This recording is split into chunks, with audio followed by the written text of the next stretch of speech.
നമസ്കാരം. സ്ത്രീയുടെ മറ്റൊരു പുതിയ എപ്പിസോഡിലേക്ക് എല്ലാ മാന്യപ്രേക്ഷകർക്കും സ്വാഗതം.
മുഖവാതിലിലൂടെ അകത്തേക്ക് പ്രവേശിക്കുമ്പോൾ ആദ്യം കണ്ണിൽപ്പെടുന്നത്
വിട്രിഫൈഡ് ടൈലുകൾ തന്നെ.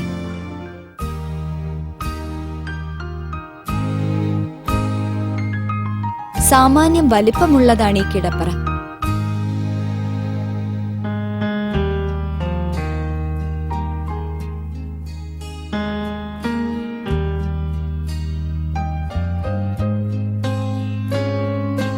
കിടപ്പറയോട് ചേർന്ന് കുളിമുറി.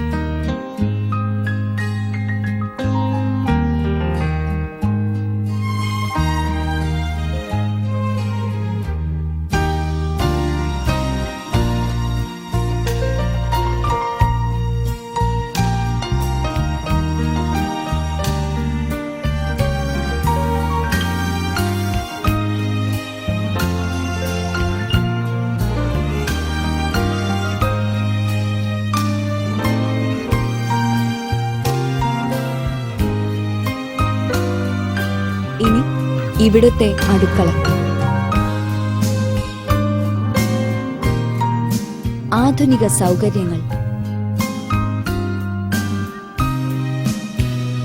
ഒരു വീട്ടമ്മയ്ക്ക് പ്രായോഗിക സൗകര്യത്തിന്റെ മേഖലയായി മാറുകയാണ് ഈ അടുക്കള.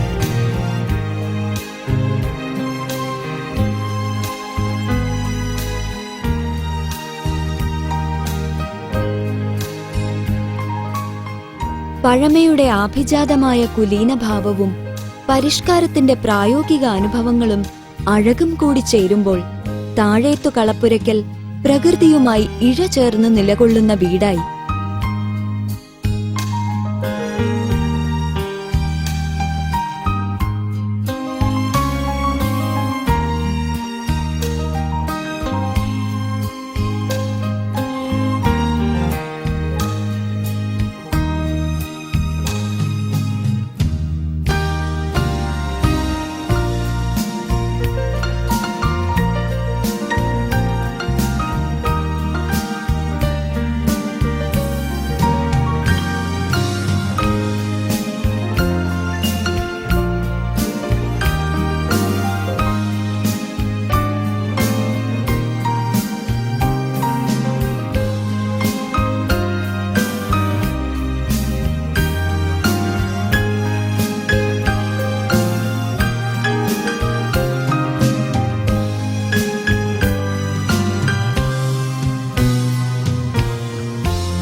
വീടിന്റെ മനോഹരമായ കാഴ്ചകളിൽ നിന്ന് ഇനി ചമയത്തിലേക്ക്. ചമയം ഒരുക്കുന്നത് പ്രശസ്ത ബ്യൂട്ടീഷ്യൻ ശ്രീമതി ശൈല ജോസ്.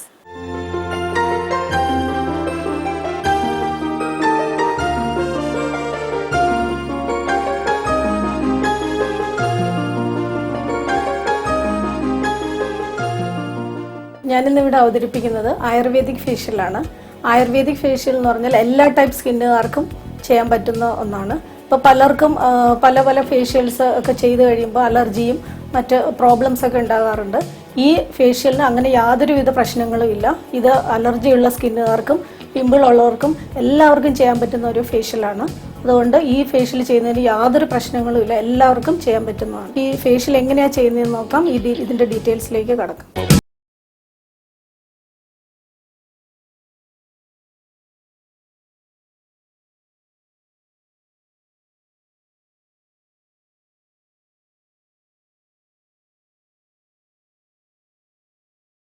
ആദ്യമായിട്ട് മുഖം നന്നായിട്ട് ഒരു ടോണർ ഉപയോഗിച്ച് നന്നായിട്ട് ക്ലീൻ ചെയ്യണം. മുഖത്തുള്ള അഴുക്കും പൊടിയൊക്കെ മാറ്റാനായിട്ട്, ഓയിലൊക്കെ മാറ്റാനായിട്ട് മുഖം നന്നായിട്ട് ക്ലീൻ ചെയ്യും. ടോണർ സ്കിന്നിനെ നന്നായിട്ട് ക്ലീൻ ചെയ്യും. മുഖത്തുള്ള മേക്കപ്പും എല്ലാം ക്ലീൻ ചെയ്ത് മാറ്റും. അടുത്തതായിട്ട് ഗാൽവാനിക്കിൽ ഫ്രഷ് ഫ്രൂട്ട് വെച്ച് ഗാൽവാനിക് കൊടുക്കാൻ പോവാണ്. അതായത് ഓറഞ്ചാണ് ഇപ്പം ഞാനിവിടെ യൂസ് ചെയ്യുന്നത്. അത് 5 മിനിറ്റ് ഗാൽവാനിക് മെഷീനിൽ ഓറഞ്ച് മസാജ് കൊടുക്കുക.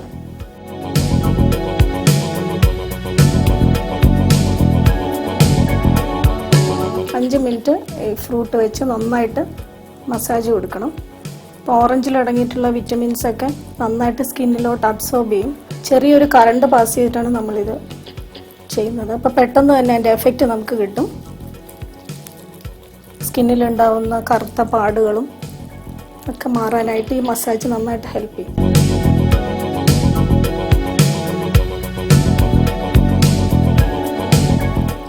ഓറഞ്ചിൽ അടങ്ങിയിരിക്കുന്നത് വൈറ്റമിൻ സി ആണ്. വൈറ്റമിൻ സി സ്കിന്നിന് നിറം കൊടുക്കാനായിട്ട് ഹെൽപ്പ് ചെയ്യുന്നു.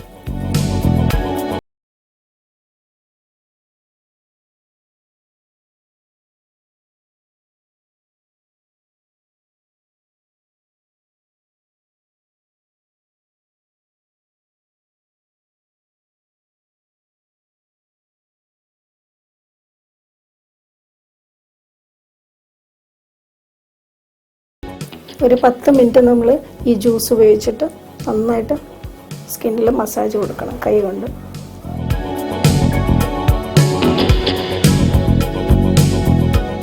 പത്ത് മിനിറ്റ് മസാജിന് ശേഷം നന്നായിട്ട് മുഖം ആവി കൊടുത്ത് സ്റ്റീം ചെയ്യാണ്. നന്നായിട്ട് വിയർപ്പിക്കണം മുഖം.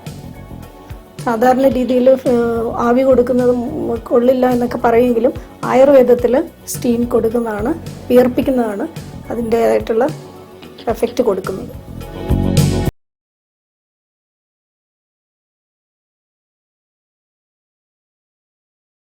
ഇപ്പോൾ 10 മിനിറ്റ് കഴിഞ്ഞു, മസാജ് കഴിഞ്ഞു. അടുത്തതായിട്ട് നമ്മൾ ചെയ്യാൻ പോകുന്നത് സ്റ്റീമിംഗ് ആണ്. സ്റ്റീമിംഗ് സാധാരണ രീതിയിൽ പറയുന്നത് സ്റ്റീമിംഗ് കേടാണ്, സ്കിന്നിന് കൊള്ളത്തില്ല എന്നൊക്കെയാണ്. പക്ഷേ നമ്മൾക്ക് ആയുർവേദത്തിൽ സ്റ്റീമിങ്ങിന് വളരെയധികം പ്രാധാന്യമുണ്ട്. അപ്പോൾ അതുകൊണ്ട് അടുത്തതായിട്ട് നമ്മൾ സ്റ്റീമിംഗ് ആണ് ചെയ്യാൻ പോകുന്നത്.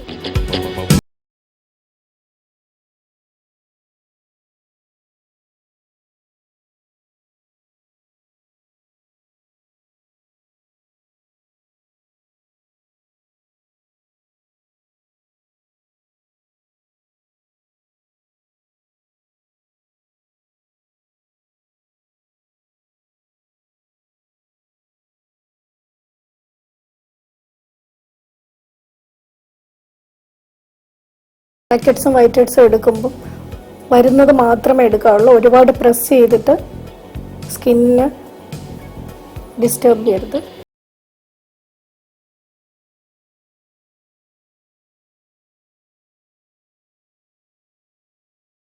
ബ്ലാക്ക് ഹെഡ്സ് ഒക്കെ റിമൂവ് ചെയ്ത് കഴിഞ്ഞു. അടുത്തതായിട്ട് ഒരു ആയുർവേദിക് മോയ്സ്ചറൈസിങ് ക്രീം ഇട്ടിട്ടാണ് മസാജ് കൊടുക്കുന്നത്. ഈ ക്രീമിൽ ആയുർവേദിക് മെഡിസിൻസ് ആണ് യൂസ് ചെയ്തിരിക്കുന്നത്. അതുകൊണ്ട് വളരെ എന്ത് പ്രോബ്ലംസ് ഉണ്ടെങ്കിലും അതിനത് സോൾവ് ചെയ്തിട്ട് വളരെ നല്ല ഒരു ഡ്രൈനെസ് ഒക്കെ മാറ്റി ഫേഷ്യൽ നല്ല ഗ്ലോ കൊടുക്കും.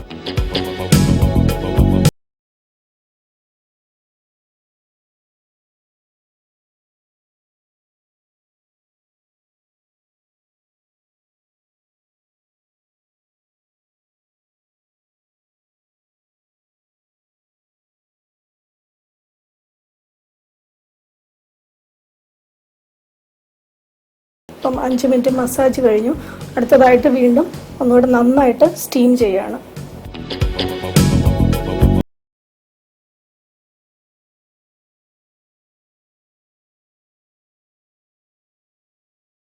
ഇപ്പം സ്കിൻ നന്നായിട്ട് സ്റ്റീം കൊടുത്തു കഴിഞ്ഞു.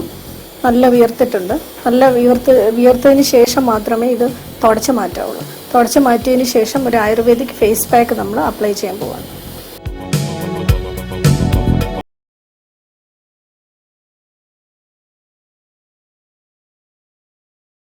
ആയുർവേദിക് ഫേസ് പാക്ക് അപ്ലൈ ചെയ്യണം.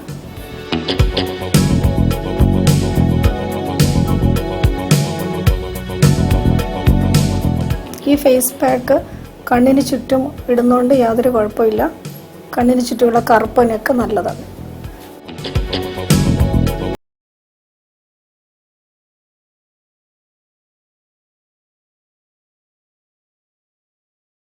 ഫേസ് പാക്ക് ഇട്ട് കഴിഞ്ഞു. ഇനി ചുണ്ടിൽ ലിപ് ബാം ആണ് ഇടാൻ പോകുന്നത്.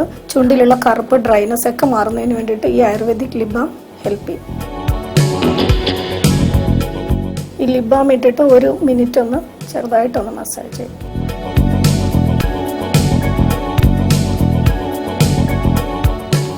ഈ പാക്ക് നന്നായിട്ട് ഉണങ്ങുന്നത് വരെ ഈ പാക്ക് വെച്ച് അത് കഴിഞ്ഞതിന് ശേഷം ഇത് വാഷ് ചെയ്യാം. ഇനി സ്ത്രീ ശക്തി. നമസ്കാരം, സ്ത്രീ ശക്തിയിലേക്ക് സ്വാഗതം. അതുപോലെ തന്നെ 306 IPC പ്രകാരം ഒരു സ്ത്രീ, വിവാഹിതയായ സ്ത്രീ അവരുടെ പീഡനം മൂലം ആ സ്ത്രീക്ക് മറ്റ് നിവർത്തികളൊന്നുമില്ലാതെ മരിച്ചാൽ മാത്രമേ അതിനൊരു പോംവഴി കാണാൻ സാധിക്കുകയുള്ളൂ എന്നുള്ള അവസ്ഥയിൽ ആ സ്ത്രീ ആത്മഹത്യ ചെയ്യുകയാണെങ്കിൽ 366 IPC ഇട്ട് കേസ് രജിസ്റ്റർ ചെയ്യുകയും അതും 10 മുതൽ 12 വർഷം വരെ ശിക്ഷിക്കാവുന്നതുമാണ്. ഈ മേൽപ്പറഞ്ഞ കുറ്റകൃത്യങ്ങളെല്ലാം തന്നെ, സ്ത്രീകൾക്കെതിരെ നടക്കുന്ന കുറ്റകൃത്യങ്ങളെല്ലാം തന്നെ ഇപ്പോൾ ആ സ്ത്രീകളോ പുരുഷനോ കംപ്ലൈന്റ് ചെയ്യുകയോ അല്ലെങ്കിൽ വേണ്ടപ്പെട്ട ബന്ധുക്കൾ പരാതിപ്പെട്ടാലും ഇത്തരത്തിലുള്ള കേസുകൾക്ക് രജിസ്റ്റർ ചെയ്യാവുന്നതും അന്വേഷിക്കുന്നതും ആ കുറ്റവാളികൾക്കെതിരെ നടപടികളും ശിക്ഷകളും സ്വീകരിക്കാവുന്നതുമാണ്. ഇനി അടുത്തതായിട്ട് ഭർത്താവിന്റെ ബന്ധുക്കളോ ചേർന്നുള്ള സ്ത്രീകൾക്ക് നേരെ നടക്കുന്ന ക്രൂരത കാട്ടുന്നതിനെ സംബന്ധിച്ചുള്ളതാണ് 498 എ പ്രകാരം. ഭർത്താവ്, ബന്ധുക്കളോ സ്ത്രീധനത്തിനോ, ഒരു സ്ത്രീയെ സ്ത്രീധനത്തിനോ മറ്റു വിലപ്പെട്ട വസ്തുവകകൾക്കോ വേണ്ടി അല്ലാത്ത പക്ഷം കുറ്റങ്ങളോ കുറവുകളോ, നിരന്തരമായ കുറ്റങ്ങളോ കുറവുകളോ പറയുകയും ആ സ്ത്രീക്ക് മറ്റ് ജീവിക്കാൻ നിവർത്തികളൊന്നുമില്ലാത്ത തരത്തിലുള്ള ക്രൂരത കാട്ടുകയും ചെയ്ത 498 എ പ്രകാരം കേസ് രജിസ്റ്റർ ചെയ്യുകയും 3 വർഷത്തോളം വരുന്ന കാലയളവിലുള്ള ശിക്ഷ ലഭിക്കുന്നതുമാണ്. നേരത്തെ ഞാൻ പറഞ്ഞിരുന്നു, വിവാഹം കഴിഞ്ഞ് 7 വർഷത്തിനകം ഒരു സ്ത്രീ സ്ത്രീധനത്തിന്റെ പേരിൽ മരണപ്പെട്ടാൽ 304 IPC ഇട്ട് കേസ് രജിസ്റ്റർ ചെയ്യുന്ന. എന്നാൽ അതിനുശേഷമുള്ള കാലയളവിൽ ആ സ്ത്രീ മരണപ്പെട്ടാൽ മരണം വരെ ആ സ്ത്രീയെ പ്രേരിപ്പിക്കുകയും ആ സ്ത്രീ ആത്മഹത്യ ചെയ്യുകയും അല്ലെങ്കിൽ പീഡനത്തിനിരയായി മരിക്കുകയും ചെയ്തു കഴിഞ്ഞാൽ 306 IPC ഇട്ട് കേസ് രജിസ്റ്റർ ചെയ്യാവുന്നതാണ്. കൂടാതെ സ്ത്രീധന നിരോധന നിയമം മൂലം സ്ത്രീധനം കൊടുക്കുകയും വാങ്ങുകയും ചെയ്യുന്നത് ശിക്ഷാർഹമാണ്. സ്ത്രീധനം വാങ്ങുന്നയാളും കൊടുക്കുന്നയാളും 2 വർഷം വരെയുള്ള കാലയളവിൽ ശിക്ഷിക്കാവുന്നതാണ് സ്ത്രീധന നിരോധന നിയമം മൂലം. കൂടാതെ ശിശു വിവാഹ നിയന്ത്രണ നിയമം മൂലവും ഒരു കുട്ടിക്ക് 18 വയസ്സിന് താഴെ പ്രായമുള്ള പെൺകുട്ടിയും 23 വയസ്സിന് താഴെ പ്രായമുള്ള പുരുഷനും വിവാഹം കഴിക്കാൻ പാടില്ലാത്തതും, അങ്ങനെ വിവാഹം കഴിക്കുകയാണെങ്കിൽ 2 വർഷത്തോളം കാലയളവിലുള്ള ശിക്ഷകൾ ലഭിക്കുന്നതുമാണ്. ഇതെല്ലാം തന്നെ വിവാഹം നടത്തുന്ന പെൺകുട്ടിയുടെ ബന്ധുക്കൾക്കും ആൺകുട്ടിയുടെ ബന്ധുക്കൾക്കും ശിക്ഷാർഹരാണ്.